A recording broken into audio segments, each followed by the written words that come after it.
Luxury is really simple. If the guest wants a pink elephant, get the guest a pink elephant. If you can't find a pink elephant, get a horse, paint it pink, convince the guest it's an elephant. Just do whatever you have to do. Just make them happy. I fell in love with that and ran. On this episode of The Hustle by Hannah, we're redefining luxury, not as a price tag, but as a feeling you create for others. Imagine a guest asking for a pink elephant, and you find a way to make it happen. That pink elephant philosophy is just one of the powerful lessons we'll explore. I'm joined by Chris Adams, founder and CEO of the Ellis Adams Group.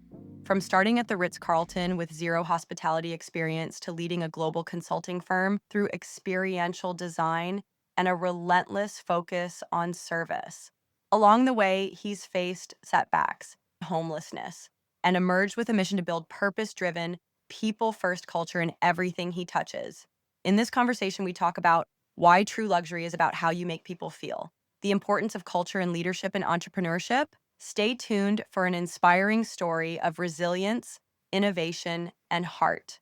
My first job with Ritz-Carlton, I had no idea that I was going to be in this industry. It was a summer gig. I had never worked in hospitality before. I walked away from that and stepped away from music and everything else I was doing and said, this is it. This is what I want to do. I had no idea what I was doing. And I took the path of trying to soak up as much information as I could and just outwork everyone else. I literally outworked everyone else and screwed up constantly until I figured it out and was very fortunate. It is not the path I recommend for most.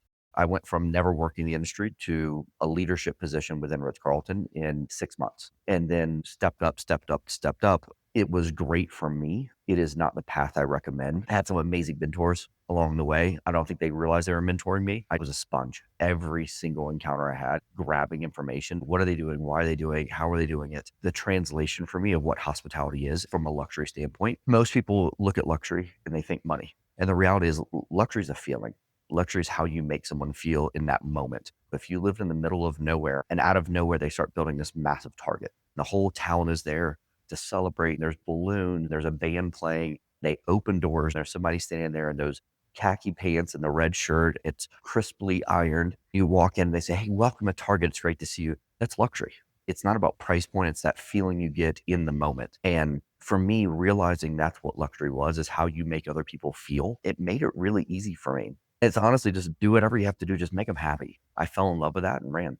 Did you have an experience of luxury early on that you wanted to replicate? Or was it that moment that you saw someone speak and said, I want to build that? I think it was more, and then look, I was fortunate enough that I think I had gone to nice hotels and eaten at great restaurants, but I don't think I ever understood what it was I was experiencing. And after being there, the moment when I saw the reaction from others, and so it wasn't necessarily how it made me feel. It was the moment of me doing something and seeing how it made you feel, of me going like, oh my God, I want to do that over and over and over because I have the power to make other people feel a certain way. That's incredible. What were you bringing to the table that other people around you didn't? I was very solution minded. I'll find a way. That's been me since I was a kid. I'll find a way. Like, no was never in the vocabulary. There was a few moments we were opening the hotel. The food and beverage director of that hotel was asking for a very specific kind of float for the pool in a specific color. And if you know Ritz-Carlton back then, cobalt blue was the color of Ritz-Carlton, and he wanted these specific floats and no one can find them. And I randomly overheard a conversation with other leaders happening around us, and he was frustrated. And I happened to know somebody, and I made a phone call. A buddy of mine's dad, can I have 50 of them? Wow. And he's like, yeah, I guess so. I was like, cool, I'll be there tomorrow to pick them up. I went to the food and beverage director, had no idea who I was. Hey, I work at the pool. I heard you want these floats. Just gonna have them here tomorrow. And he kind of looked at me. He's like, what? I was like, I'll have them here tomorrow. And he's like, okay. I bring him to the hotel. He meets me at the loading dock and he's like, who the hell are you? And that was like that moment. 2 weeks later, I got my first promotion. Wow. I found pool floats that no one else could. What was driving you behind the scenes? You're making money and you're excelling at this job, but what was the goal you had in the beginning that went beyond anything you could have imagined?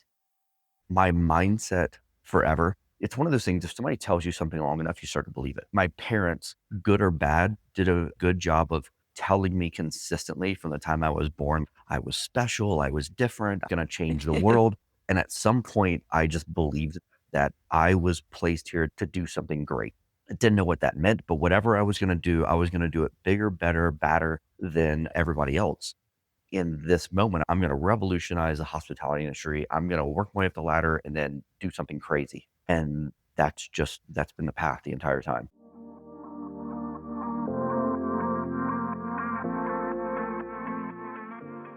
I don't think you can teach people that, but if they see someone like you doing that, then it might ignite a fire within them. What was the first event that you thought, "This is bigger than I could imagine?" I walked away from Ritz-Carlton super young when I had worked my way up, and during that process, we could talk about the missteps, right? Mhm. And the misstep there was being super young and getting that much, I call it success within Ritz-Carlton, in that world at least, became very arrogant. I figured I knew it all. I got this, I know hospitality, I know food and beverage, this is so easy. I walked away from Ritz-Carlton, opened up my first concepts, and unfortunately, they did really well at first, which all it did was fuel the, like, "I'm a guru, I know what I'm doing." That then led to the ultimate crash of losing everything. I mean, everything. Bank accounts emptied, lost family money that invested in stuff I was doing because they saw all the success that was happening. And you compound that to the point where at that I was homeless. I had at that time a wife and two very young kids, had no place to put them, had them living in a motel on a buddy of mine's dad's credit card because I had no money. I was sleeping on someone's couch. And to rebuild, when that moment took place, it was embarrassing, it was humbling, but I also believe that was my moment to to figure it out. I didn't have a choice. And I ultimately launched my company and formed the LLC. I had this vision of what it was going to be, had no clients, had nothing going on. And then literally within a week, I think it was days even, I get this random phone call to, any chance you can come do this massive project? Was this someone in your network? Yeah, someone that I knew, someone in the Rolodex that hit me up, and I was like, "Absolutely, I can." And that was my first client. Days after that, I get a phone call from Marriott International. "Hey, we're working on this thing. Can you come help?" I flew down, met with them, and I got that gig. And then that snowballed, and it was like one thing after another to the point now we're fortunate enough. We're global. We have offices overseas, team members around the world, and we get to open virtually every hotel within Marriott International for the Americas, Europe, Middle East, Africa. We have a design side of our firm that's preferred designer for a lot of these major brands, and now technology. That all stemmed from me crashing and burning and falling apart and having nothing to my name and being forced to figure it out.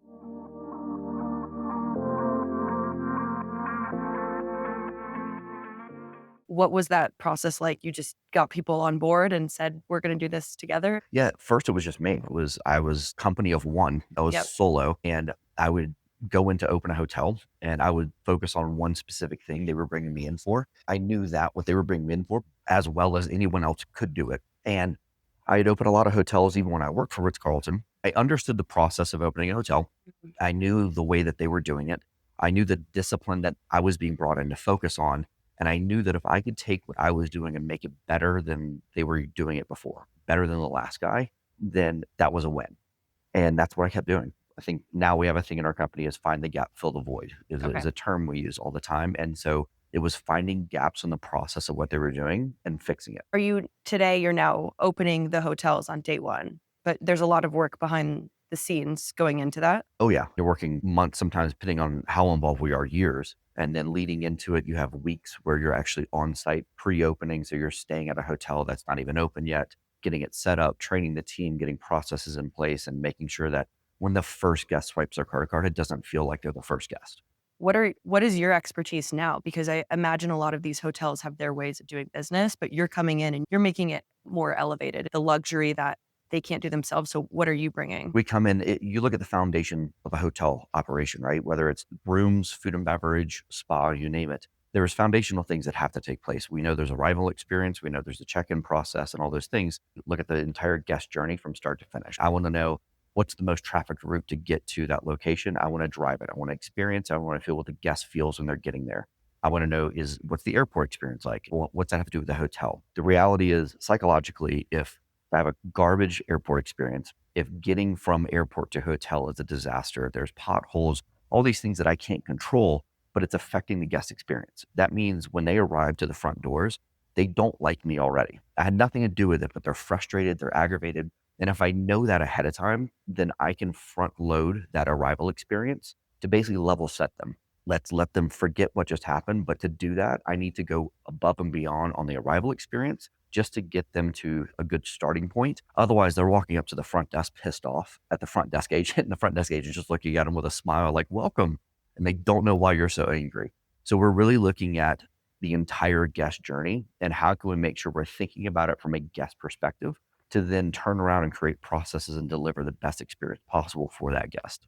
There's so much that goes on behind the scenes that nobody knows until they are in that position. What's your role today, and how are you getting the best team members to join you? Such a great question. When you look at organizations right now, there's a term that's been brought up a lot lately, and it's culture. And people are looking for organizations that have great culture. What does that really mean? And I say culture is it's very easy in an organization to write down what's your motto, what's your pillars, what's your mission statement. I mean, that's something you typically do on a bar napkin when you're coming up with your great idea. And next thing you know, you have your HR department that you've printed these out and they're hanging on the wall when you walk in. That's not culture. Culture says, is it part of your DNA? Whatever your foundation, your belief system, is it something that you as an organization live it day in and day out? And it's not just happening from 8 to 5 when you turn it on. If you were to catch me running the Starbucks in my workout clothes and you grab me, you damn well better get the same experience you would get in between 8 and 5, because that's who I am. That is the lifeblood of our organization. So for us, it's making sure driving culture at our company. And from a leadership perspective, and I talk a lot about leadership because I believe it is the one thing that can ensure success, longevity at a company. What does that mean? It is my job every day as a leader to see in my team what they don't see in themselves, to pull it and expose it and make them better than they thought they could ever be. It's my job to go out, clear the path, and let them be great. Don't micromanage them, hire amazing people, give them the tools, and let them do what they do. And so, from a leadership perspective, most of my focus is looking for the absolute best human beings I could possibly find, and then pulling out of them what they didn't even realize they were capable of and letting them be amazing.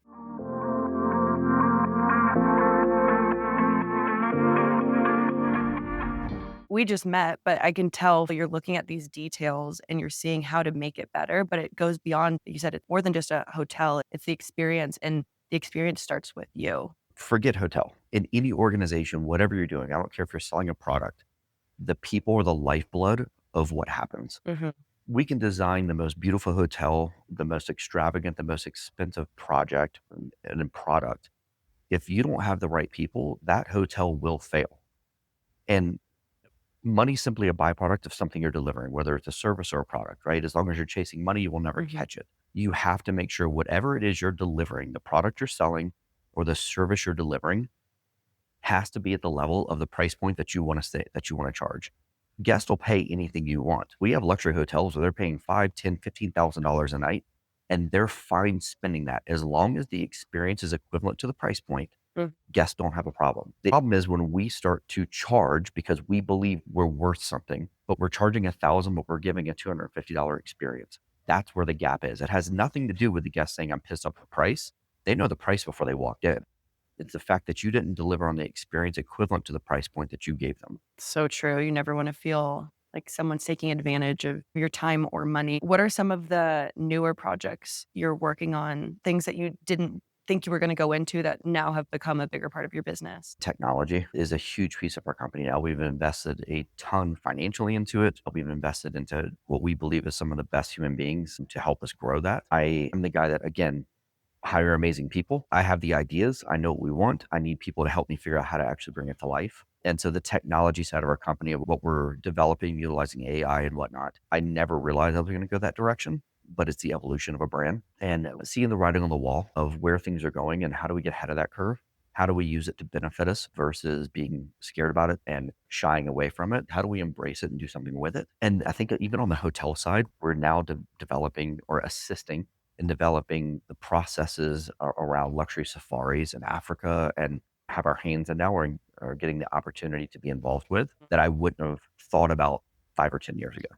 And you've started from being a one person team to now a global company. What is your role in that company? Internally for us, anybody that works for us, we focus heavily on, there's a book called Radical Candor. It's written by Kim Scott, big reader, and I push it on my team as well. And Radical Candor basically says that everyone in our organization we need to be able to have open and honest communication at all times with each other, no matter good, bad, or ugly. As long as we're doing it in truth and love, you can say anything you want at any given time. And we practice it. Like we talk about it constantly. So our team knows that if there's something that's bothering them, if there's something that they feel is not going the right direction, they are absolutely empowered and encouraged to speak their mind. We can't grow as a company if it's only about me. I hire great people for a reason. I need to hear their voice. I need to hear what they're saying, what they're seeing, what they want to do. And then we find ways to implement. And I'm a big proponent of fail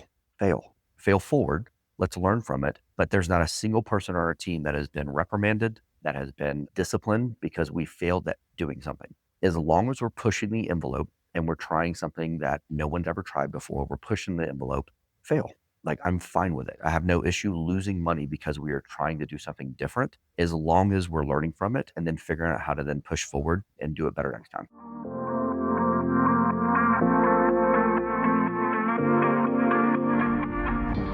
Can you give an example of one of the failures that actually turned into positive or a learning lesson? Yeah, I think on the design side specifically, I think we try stuff all the time that we're trying to be innovative in the way we think about design, functionality. How does it aesthetically look the part of, every magazine wants it in it, but also how does the operator make money using it and finding that balance between the two. And there's times with that we missed the mark because we tried something that was a little too crazy. But by doing that, we were able to figure out some design angles that we weren't thinking about before that now we're able to implement. What is the biggest piece of advice you give someone that's just coming into the industry? One, don't be afraid to work. People talk tons about work life balance and all these things. And trust me, I push hard on my team to make sure that they're taking time for themselves. At the same time, I feel like you have to find out where your passion intersects with your God given talents. And I believe every single person on the planet was birthed with something that they're just naturally good at and they don't know why, but they just are. You have to find what that is and then where does it cross paths with something you're actually passionate about. And the example I can give with that is a big sports guy. There's some coaches in the NBA that growing up, their passion was basketball. And they went out and they practiced every day. And their goal was they wanted to be playing the NBA. Their talent was never going to allow them to play in the NBA. They weren't gifted with that, but that was their passion. They discovered along the way that their talent was actually seeing the game, understanding the game, being able to coach people in the game. They found the perfect balance between passion in basketball and then their talent of coaching. And now they've had these unbelievable careers being analysts. So they found a way to take those two things and they could have walked away. And you've seen those people that in high school, they were the captain of the football team and that's They what they want to peaked too do. early. And then they realize, okay, I'm not going to make a pro and now doing something they're measurable every day, Yep. watching ESPN all day long. When the reality is, if you can find a way to make those two things intersect, that's where you find happiness, right? That's Mhm. where you find true happiness in life and passion. So I think that's something I push on my team hard is don't think about what career path you think you should be taking. What makes you happy? And Yeah. then let's figure it out from there. What's making you excited these days in the industry that keeps you wanting to build more? Look, the hospitality industry is in a very tough position right now. You look at post pandemic, a lot of people left the industry. It is a thankless job. We tend to focus on you'll serve 1,000 guests this week, and the two people that send a review that say they hate you, that's the two we focus on instead of celebrating the 998 that loved us. And most of the time, we have servers, bartenders, front desk agents that are waiting on guests all day long.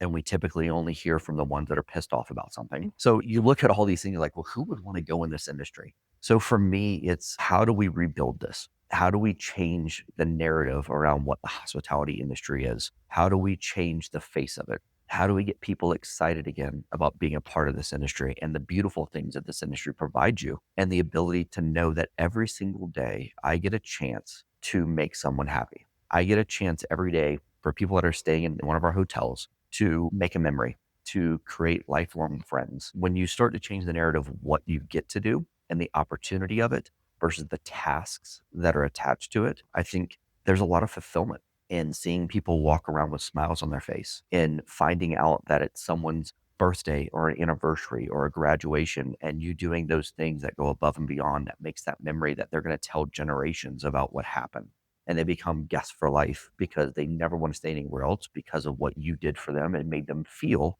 how Mhm. you made them feel in that moment. And I think when you get people to experience that, then you start getting a little bit of that bug that gets you addicted to it and it gets people coming back to the industry. And I think we need to make sure we're changing the culture of the industry and giving people a voice and making sure they're heard and making sure that they feel respected. If you look at Ritz-Carlton, their mottos, we're ladies and gentlemen serving ladies and gentlemen. And when you think about it that way, that says, I'm not a servant, I am providing an amazing service. and I'm providing feelings for others. I spent the last 2 weeks traveling in and out of different hotels. I can tell you my favorite hotel, and I will keep talking about my favorite hotel for weeks and weeks to come. Yeah. The bad ones I never want to see again. The people that write the good reviews continue to echo your praises beyond their own network. And that's all you could wish for, right? Is you want people to tell their family, their friends, and to go from there. And it's an experience that those exact moments aren't going to happen again, but you want to replicate it in the best way possible and then show people that they can have something even better the next time. It's a thankless business. So thank you for putting on those aspects of it.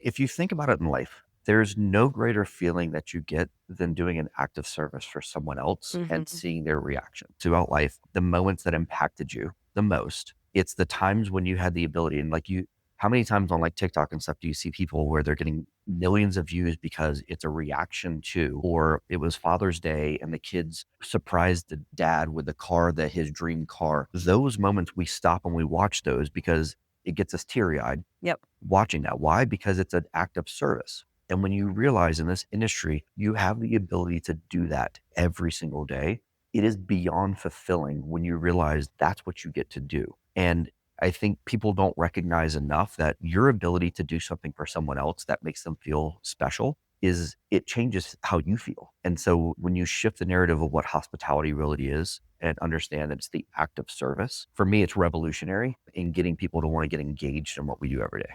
I think that's a great place to end. I have a couple questions that I think are interesting to get your perspective on.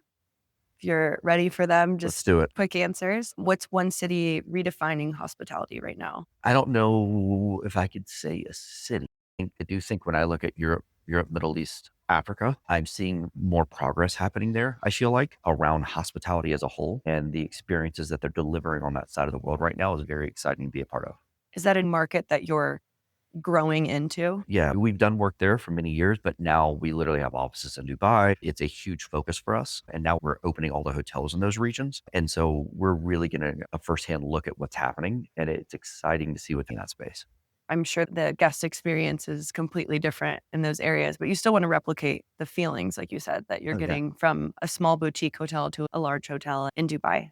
for sure. What is the best hotel experience you've had? So many, so many. And I think so many for different reasons. Some is just walking in and the product itself just has this feeling to it. If in Lake Como, the Grand, I'm going to screw up the name, Grand Tremezzo? Tremezzo, Yes. right? Beautiful hotel. When you walk into that hotel, like it's just this, it just makes you feel a certain way. Like there's Mhm. no way to describe it. Had nothing to do with anyone there, had nothing to do with a human. The product itself was just very, very special. There is, I think if you look at the Ritz-Carlton Grand Cayman in the Cayman Islands, the people at that property, it is a special property. It's one of those where you show up year after year and everybody still knows your name. I always tell this story because it's so amazing. I was at that property, my wife and I were walking out of our guest room. We were there for Cayman Cookout and there was a room attendant. And we're walking by. As we're walking by, she stops what she's doing, turns, looks, and says, Mr. and Mrs. Adams, have an amazing day today. The room attendant knew my name, stopped what they were doing to say, have a great day today. Just those little bitty acts and moments. It's something I tell that story over and over, how impactful it is, but so simple at the same time. I have the same experience at the Peninsula in Beverly Hills. Yeah. Been going there for 2 decades. I walk in and they say, "How's your dog Coco? How's your dog Lulu?" What's another quote that you live by Oh my God. There's or a mindset? failing doesn't make you a failure is a big one. That's okay. That's part of the process. Embrace it. Talk about it. Don't try and hide it. I think that's been a big one for us and our team. Again, find the gap, fill the void is something we talk about a lot. Radical candor is something that we preach incessantly. And then just focusing on leadership and culture. But those are the things that are very big. I think one of my mentor says leaders are readers. And so from a leadership perspective, really encouraging our team to read, learn from leaders of the past and how it can help shape your choices and decision making moving forward, but don't stop learning. I love that. I think having that curiosity and that mindset to keep learning and knowing there is something to keep learning. And like you mentioned in the beginning, having that failure showed you that you're not invincible. You don't know everything. And everyone needs to have some aspect of that. This is a fun one. What's the weirdest request you've gotten from a hotel guest? that we could talk about. Exactly. Yeah, that we could talk Okay, about. because those are two very different things. Theoretically, it didn't actually happen. No, it did not happen, but I've been asked for some pretty weird stuff. There's nothing worse than somebody places an order for inner dining Yep. and they open the door with like literally not a stitch of clothing on and just talking to you as though that you're just like having a normal conversation. You're like, I don't know how to respond right now to what's happening. And that becomes a trend. So then no one in inner dining wants to go serve that guest. So every time an order comes through, they're like running to the leader. They're like, hey, can you go take that order up to Oh room my such and god. such? That has happened more often than care to admit in the hotel industry. Well, what's on your room service order? What's on my room service order? I think breakfast for me, breakfast, room service breakfast is always a win, right? It's being able to hang out on the balcony or in your room. I'm very big in the morning. I believe that I can't start my day until my brain's right. I always say my team always has to have the best version of me, regardless of what's going on in my life. And so my mornings, typically there's some routine that takes place to make sure mentally I'm in the right headspace to take on the day. Because I never want my team to my phone to ring at 6 a.m. and me hand the not best version to my team because now that's going to be portrayed to all of our clients throughout the day. So for me, being able to sit in the room, coffee delivered, and just decompress for a little bit, get my mind in the right space. Breakfast for inner dining is the best. And you get to enjoy your room. I don't think people enjoy the room that they're in Hmm. enough. And if you're going to a hotel or even just a location, you do want to have that experience starting from the moment you wake up. Yeah. And I think that's one of my favorite parts as well. You said you spend 200 days on Um, the road, something of that yeah, nature? probably a little more than that. Okay, even more. What's your hack for staying together, traveling that much? That's crazy. I don't know that there's a hack. I think for me, How do you do it? yeah, I have been a horrible sleeper since I was a child, and I think that's become my superpower. The fact that I need very little sleep to operate at a high level. Thankfully, because I would struggle with the time zone changes and constantly on flights. I think also reaping the benefit of when you get to do every single day what you absolutely are madly in love with, it's a lot easier to pick up the phone. It's a lot easier to get off the plane excited for what you're walking into. I think a lot of times when people deal with anxiety, depression's at an all time high, it's tough when you're not doing something that you love every day and you're just trying to figure out life. And I am so grateful and humbled and lucky that I get to wake up every day doing, I don't know there's anything else on the planet that I would want to do more than what I do right now. It's really important, like you said, find your purpose, find your talents, and pinpoint where those intersect. When you're working on something that's meaningful, you're not ever really working. What a blessing. It is huge, and we talk often, whether it's our team or if I'm giving a leadership workshop, is are you giving your team their why? It's more than the task, it's more than the title. Do they have their why? What is their purpose? Because if they can find their purpose and why they're doing it, then everything else seems to fall in place. And when you look at what we do every day, we don't open hotels. No, our purpose is that we get to go in and impact people's lives, right? Every single time we open a hotel, there's anywhere from 35 to 300 to 700 team members that are going to work at that property, depending on how big it is, which means every time we do it, we have an opportunity to impact people's lives. Now, the vehicle we use to do that is we get to open the hotel and we help put processes in place and we create guest journey. But the reality, what we're really doing is impacting people.